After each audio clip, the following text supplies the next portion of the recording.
Et me revoilà pour une nouvelle vidéo d'histoire effrayante. J'espère que tu es confortablement installé dans ton lit, sous ta couette, avec une paire d'écouteurs, un casque, un truc qui se met dans les oreilles, quoi, vraiment pour te mettre dans l'ambiance au maximum. C'est vraiment comme ça que tu peux apprécier le plus ce genre de vidéo thread d'horreur où je vais te raconter une histoire vraie qui fait quand même plutôt flipper. Si t'es sujet aux crises de panique, je te conseille de te mettre dans ton canapé, tout simplement d'allumer Netflix et de balancer ton meilleur épisode de Peppa Pig. C'est parti pour l'histoire de Marie, générique.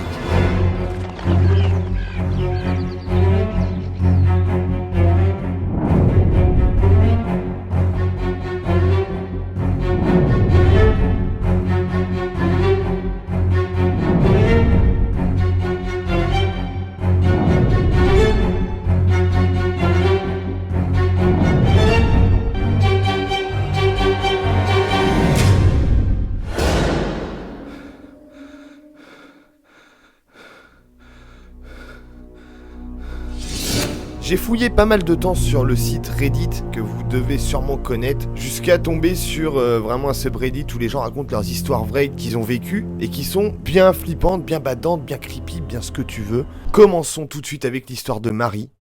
Elle s'appelle pas vraiment Marie, mais quand elle raconte son histoire, elle cite pas de prénom, donc du coup j'y ai inventé un prénom pour que ce soit plus facile à expliquer. Au moment des faits, Marie venait tout juste d'avoir 18 ans, elle trouve son premier job, c'est une station-service, ça lui convient très bien pour payer ses factures, et le job est plutôt cool, donc tout se passe bien dans sa vie à ce moment-là. Un jour comme un autre, elle est au boulot, elle est en fin de journée, et là il y a un homme qui rentre, elle explique qu'il paraît plutôt sale sur lui, comme s'il avait travaillé dehors toute la journée, mais dans l'apparence, rien d'étrange on va dire, hormis le fait elle a comme une sorte de prémonition, comme s'il n'y allait pas y avoir de feeling avec cet homme-là, même tout le contraire, un côté un peu malsain. Mais elle se dit que c'est pas très grave en soi, parce que de toute façon, l'homme qui vient de rentrer n'a pas à venir lui adresser la parole, parce qu'elle est en train de nettoyer la machine à hot dog, et elle est pas du tout en caisse, donc il peut pas y avoir de contact entre deux.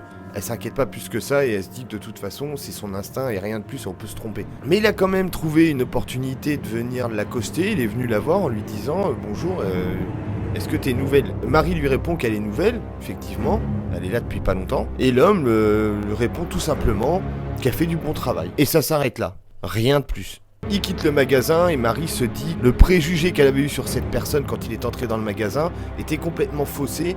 Il avait l'air quand même plutôt gentil, il l'a pas agressé, il a juste demandé si elle était nouvelle et on lui a dit qu'elle travaillait bien. Elle a mis ça sur le dos du fait qu'elle avait déjà passé quasiment toute sa journée à bosser, qu'elle avait atteint son seuil maximal de relations humaines. Là elle avait plus envie de parler à des gens et du coup elle psychotait un peu, mais rien de grave en soi. Le lendemain, alors qu'elle était encore occupée à nettoyer, à peu près à la même heure, l'homme revient dans le magasin. Mais elle revoit cet homme et elle a toujours le même pressentiment que cette personne. Il y a un truc qui va pas, elle le sent pas, mais pourtant il était plutôt correct, mais elle le sent pas. Et il se rapproche encore de Marie et lui demande si elle a passé une bonne journée. Donc Marie, courtoise, lui dit que oui, sa journée était très bien, il n'y a pas eu de soucis. Ils discutent de 2-3 minutes quoi, mais voilà, c'est relativement rapide. Et l'homme voit à la main de Marie une bague. Vous savez, aux États-Unis, ils ont souvent des bagues à l'effigie de leur classe.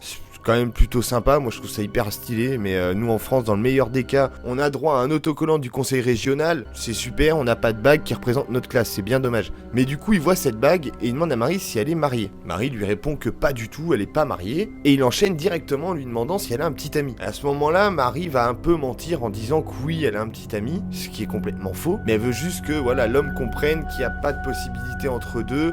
On va couper court à la discussion, mec, j'ai pas le temps, mon mec m'attend, mais c'est pas vrai. Mais voilà, c'est plus simple de lui dire j'ai quelqu'un dans ma vie, le mec va peut-être se dire ok bon j'ai loupé ma chance, bonne journée. Mais l'homme enchaîne avec un tas de questions hyper gênantes. Il commence à lui demander quel âge il a, est-ce qu'un jour ils vont se marier, est-ce qu'ils ont une relation physique ou est-ce qu'ils vivent une relation à distance. Et à ce moment-là, Marie lui explique qu'elle est pas trop à l'aise avec ce genre de questions sur sa vie personnelle et l'homme se met immédiatement en colère. Mais il finit par quitter le magasin et terminé, elle se dit que il était peut-être déçu de pas avoir eu cette opportunité de sortir avec Marie ou juste d'aller boire un coup, bref. 1 mois et demi c'est cool, et l'homme continue de revenir régulièrement, sans forcément parler à Marie, mais voilà, il la regardait un peu, et elle voyait qu'il était toujours là, que quand elle travaillait, il était toujours là, donc du coup elle s'est dit, c'est bizarre, est-ce que c'est juste un mec qui vient tout le temps parce que c'est un habitué, ou est-ce qu'il vient dans l'unique but de voir Marie? Donc elle demande à ses collègues s'ils voient cet homme quand Marie n'est pas là, ses collègues disent que non,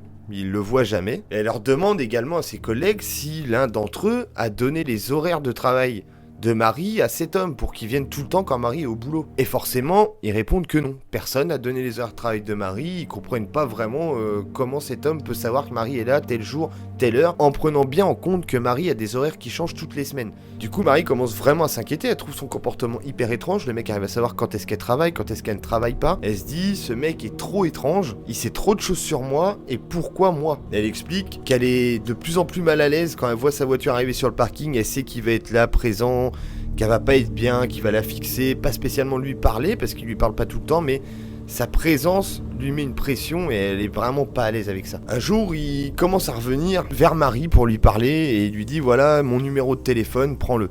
Marie lui dit, non, je suis désolé, ça ira pas plus loin, votre numéro ne m'intéresse pas. L'homme en question commence à s'énerver en lui disant de prendre le numéro, il gueule un petit peu dans la boutique, voilà, en tapant du poing, il dit, tu prends le numéro maintenant. Marie a pas vraiment eu le temps de répondre, qu'un de ses collègues est intervenu, il a dit, monsieur, il n'y a pas d'histoire ici, pas d'embrouille, man.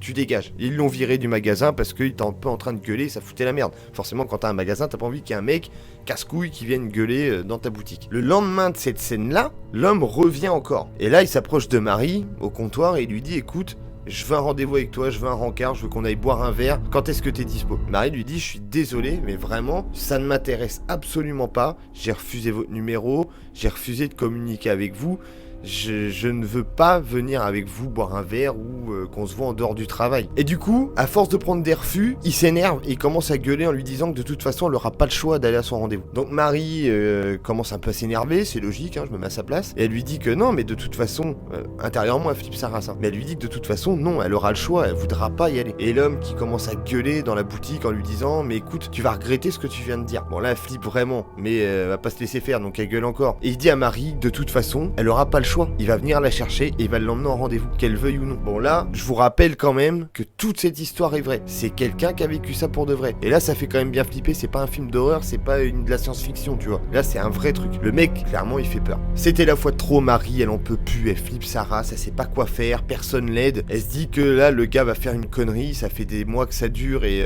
il pète les plombs. Elle se dépêche dans la boutique d'appeler son père. Et elle lui dit, voilà, elle lui explique ce qui vient de se passer. Le mec allait trop loin. Il y a eu des menaces et en gros, il la force à avoir un rencard et tout. Donc il dit, c'est terminé, moi ce soir je veux pas rentrer toute seule. Comment on fait, papa, aide-moi. 10 minutes avant que Marie débauche, son père arrive et il se gare comme quelqu'un de lambda sur le parking, voilà, et il rentre dans la boutique. L'homme, même s'il est dans le coin, il n'est pas censé savoir que c'est le père de Marie. Il rentre dans la boutique, il va voir Marie, il dit, écoute, dès que tu débauches dans 10 minutes, tu fais comme si de rien n'était. Comme d'habitude, tu sors de la boutique. Tu sors de la boutique et tu vas dans ta voiture et j'y serai dans ta voiture et je vais l'attendre s'il est là. Donc tu t'inquiètes pas, tu restes normal, tu sors et tu vas droit dans ta bagnole. Quelques minutes après que son père soit installé dans la voiture, l'homme en question arrive. Il savait qu'elle allait terminer le boulot à cette heure-là. Il se gare sur le parking, il descend de sa voiture et il attend. Donc Marie elle flippe, même si elle sait que son père est pas loin, mais elle flippe quand même. Elle se dit c'est pas grave, mon père est là, je sors et je trace à la voiture. Donc elle sort de la boutique, elle commence à marcher, elle voit l'homme qui la regarde. Et qui commence à venir vers elle. Donc elle accélère le pas, elle court presque jusqu'à sa voiture et elle monte côté passager parce que c'était la portière la plus proche à ce moment-là. Elle monte côté passager, l'homme arrive à hauteur de la voiture et là, son père ouvre la fenêtre, il sort son flingue et il met sur la tête du mec. Ouais, c'est les États-Unis, hein. C'est normal là-bas. Bon, l'homme, ce coup-ci, il était beaucoup plus doux, forcément, avec un Python 357 Magnum collé sur la tempe, il s'est sauvé en courant. Marie, clairement soulagée, se dit que ça y est, c'est terminé, elle ne verra plus jamais cet homme bizarre qui la suit depuis déjà des mois. Elle reprend le boulot le lendemain, petite boule au ventre, elle se dit, est-ce qu'il va oser encore venir sur mon lieu de travail? Personne.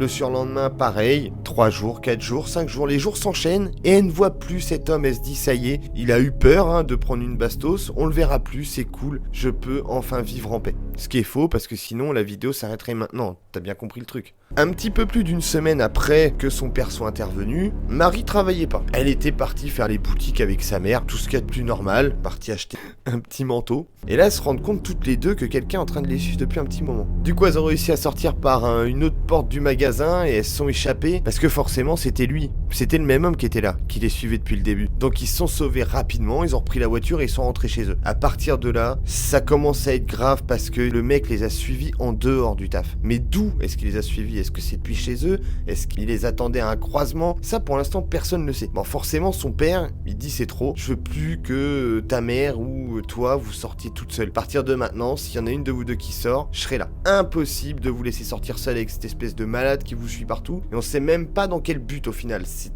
tellement bizarre que ça fait flipper. Et du coup, c'est pas normal. On fait pas ça dans la vie. On suit pas les gens comme ça. Ce qui était de plus en plus bizarre, c'est que l'homme avait réussi à les suivre en dehors du boulot et il commençait à les suivre partout. C'est-à-dire que Marie, un jour, elle part voir un ami à elle qui habitait à 30 minutes de chez elle. Elle voit personne sur la route. Elle se dit qu'elle est safe, elle est tranquille, ça va bien se passer. Sauf que quand elle est chez son ami là-bas, elle voit une voiture, la même que la sienne, à cet homme bizarre, qui rôde un peu autour de la maison. Elle sait très bien au fond d'elle que c'est lui, elle veut pas se l'avouer, elle flippe clairement, et elle se dit, putain, si c'est encore lui, comment il a pu me suivre ici à 30 minutes de chez moi? Il m'a forcément vu partir de quelque part. Et là, ça devient de plus en plus flippant, le mec est partout où elle va, le mec est là. Sa mère également s'est sentie suivie à plusieurs reprises, et elle l'a même vu, elle sait que c'est lui qui la suivait. C'est à ce moment-là qu'il décide d'aller voir la police, et c'est vrai que tu te dis, on va se réveiller, il y a un mec qui nous suit depuis 2 mois, partout où je vais il est là, c'est pire que mon ombre, le mec. Donc au bout d'un moment, on va aller voir la police. La police leur dit clairement qu'un mec a le droit de se balader, ils peuvent absolument rien faire contre lui, ils ont pas de preuves, il n'y a pas d'agression physique, il n'y a pas eu réellement d'agression verbale, hormis ce clash vite fait au boulot, mais ils ont rien contre ce mec pour l'arrêter. C'est-à-dire que pour eux, ça peut être un pur hasard que cet homme se retrouve à 30 minutes de chez Marie, quand elle y est là-bas à 30 minutes de chez elle, qui se retrouve dans le même magasin qu'eux, au même endroit, à la même heure, et dans la boutique de Marie à chaque fois qu'elle y bosse. Pour eux, il n'y a pas de preuve sur le papier, il n'y a pas de loi qui peut faire en sorte que cet homme soit arrêté maintenant.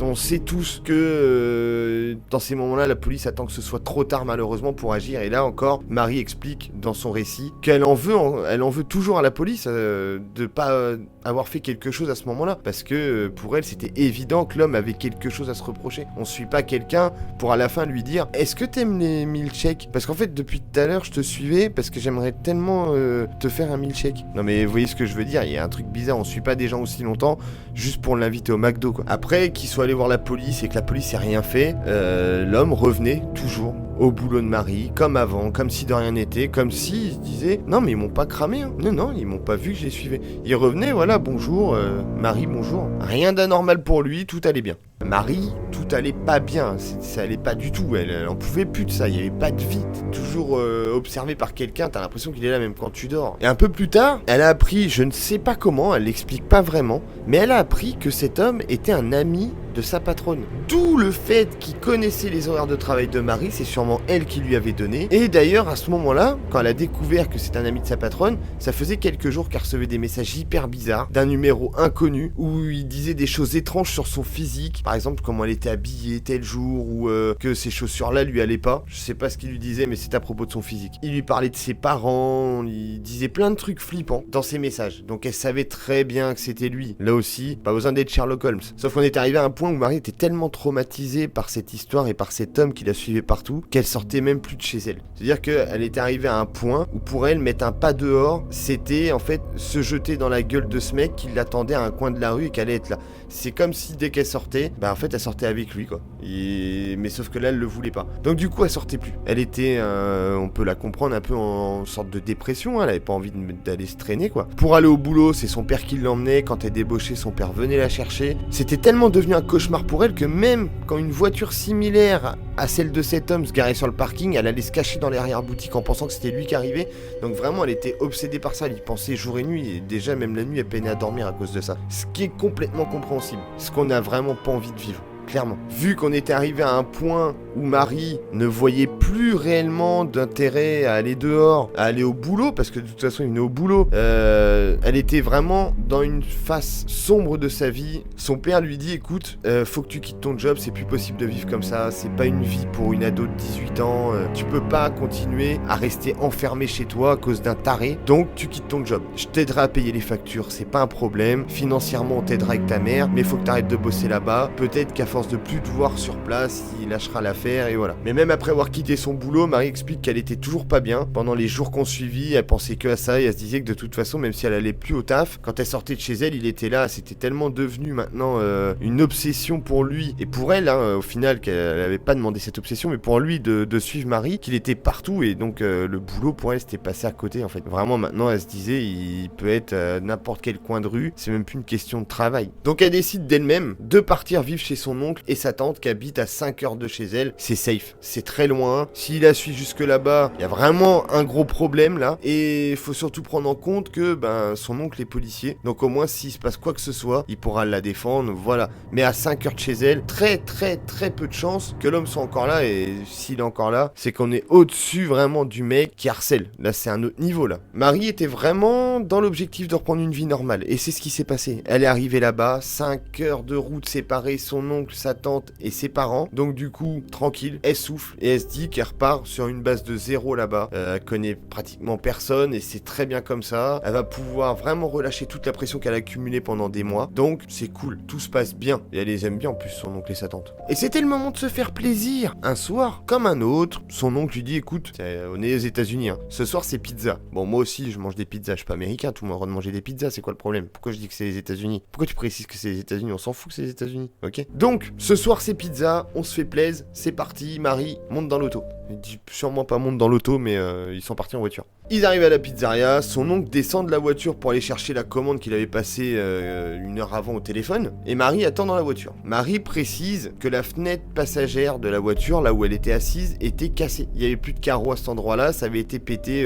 peu de temps avant, donc voilà, la fenêtre était grande ouverte. Mais il faisait pas froid, hein, c'est pas ça le problème. Le problème, c'est que là, d'un coup, pendant que son oncle est à l'intérieur de la pizzeria, elle sent 4 mains qui l'attrapent. C'est pas 2 mains, c'est pas juste un homme. Il y a 4 mains, donc 2 mecs qui l'attrapent. 3 mains sur elle, une main sur la poignée de la portière pour essayer de l'ouvrir et pour essayer de faire sortir Marie de la voiture. Gros moment de panique, elle se met à hurler. Elle essaie de sortir de la voiture d'elle-même pour les pousser, parce que du coup c'est trop tard, ils ont ouvert la portière, donc autant qu'elle sorte. Elle essaie de mettre des coups, autant dire que sur 2 hommes, c'est elle qui le dit, elle leur a fait des pichenettes quoi, ils ont rien senti. Mais elle se met à hurler très fort, et du coup son oncle entend la scène.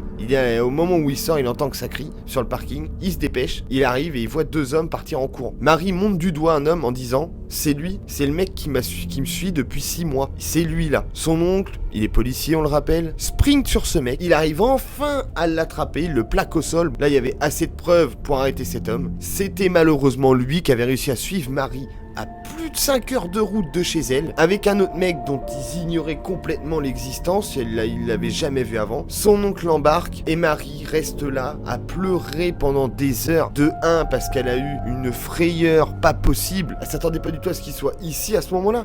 Elle était là en train d'attendre des pizzas en se disant je suis très loin de chez moi et ça y est, en fait elle y pensait même plus à ça. Elle avait réussi à se détacher de cet homme, de ce débile, de ce cinglé qui la suivait partout. Donc là elle était en mode détente, les pizzas arrivent, je vais manger et terminer. Donc la grosse flip, le gros coup de pression des 2 mecs qui lui sautent dessus, qui essaient de l'embarquer, le fait de voir que c'est lui encore qui était là, et elle pleure également parce qu'elle est contente que ce soit enfin fini, que son oncle l'ait attrapé et qu'il le mette en prison, hein, c'est sa place hein, je pense. Une fois que l'homme a été emmené au commissariat de police, l'enquête a été ouverte, ils se sont rendus compte que c'était quelqu'un qui était aux États-Unis clandestinement, il avait pas de papier, il était là illégalement, donc c'est ciao, c'est le mec qu'ils l'ont pris, ils l'ont renvoyé chez lui, terminé. Après là-bas ils en feront ce qu'ils veulent, je sais pas s'il fera prison, on sait pas la suite parce que ça personne le sait, mais ce qui est sûr c'est qu'il a plus le droit de mettre les pieds aux États-Unis, il s'est fait dégager, Marie est tranquille, enfin tranquille. Marie explique quand même à la fin que ça lui a pris 2 ans avant de reprendre une vie normale, de se sentir vraiment bien, de pouvoir ressortir avec ses amis, aller boire des coups, aller au resto, là on parle d'une histoire avant Covid, hein, ça n'existe plus maintenant, mais voilà, de reprendre une vie normale, aller au boulot, ne plus penser à cette espèce de cinglé qui la suivait partout, c'est terminé, mais 2 ans, ça a pris 2 ans quoi, c'est hyper long, ça veut dire qu'un débile a niqué la vie de quelqu'un pendant 2 ans. Mais elle explique que même si maintenant ça fait quelques années que ça s'est produit, il arrive encore de faire des crises de panique, ça veut dire que psychologiquement il y a encore des restes, elle sera marquée à vie, c'est une évidence, elle va se méfier de tout le monde, on peut la comprendre. Quand elle voit des voitures qui ressemblent à la sienne, elle en a encore peur. Donc c'est à dire que c'est vraiment ancré dans sa tête. Elle va peiner à se détacher de ça, c'est sûr. Mais le principal, c'est qu'elle aille bien. Le mec, il est plus là. Tout est bien. Qui finit bien ou pas, parce qu'elle aurait pu aussi ne jamais rencontrer cet homme et vivre une vie complètement normale sans être perturbée pendant des années. Mais bon, c'est quand même une histoire complètement folle que t'as pas envie de vivre. Hein. Clairement, c'est le truc, voilà, t'as pas envie que ça arrive à qui que ce soit. Malheureusement, ça arrive très souvent. C'est très peu raconté parce qu'il y a des gens qui se recluent dans leur chambre, qui veulent pas en parler. C'est des choses, c'est dommage, mais ça arrive souvent. Et c'est traumatisant pour ces personnes-là. En tout cas, l'histoire est finie. J'ai bien aimé partir sur une base de une seule histoire relativement longue. Je trouvais ça sympa. Si ça t'a plu, comme d'habitude, un petit pouce bleu, un commentaire. Si t'es pas abonné, là déjà, c'est moi qui vais t'harceler. Ça veut dire que je vais venir chez toi, je vais trouver ta maison. Je vais t'attendre devant ta maison. Et tant que t'auras pas appuyé sur le bouton s'abonner, bah, je resterai là à te regarder comme ça. Et une fois que tu seras abonné, je m'en irai. Y a pas de problème. Après, parce que j'ai faim. À partir d'une certaine heure, j'ai très faim. Donc je m'en vais. J'harcèle pas longtemps, moi. Tu me tiens par la bouffe. Hein. Vidéo finie. Je vous laisse. À très vite pour une prochaine vidéo. Portez-vous bien. Et sur ce son de chaudière, je vous laisse. Ciao!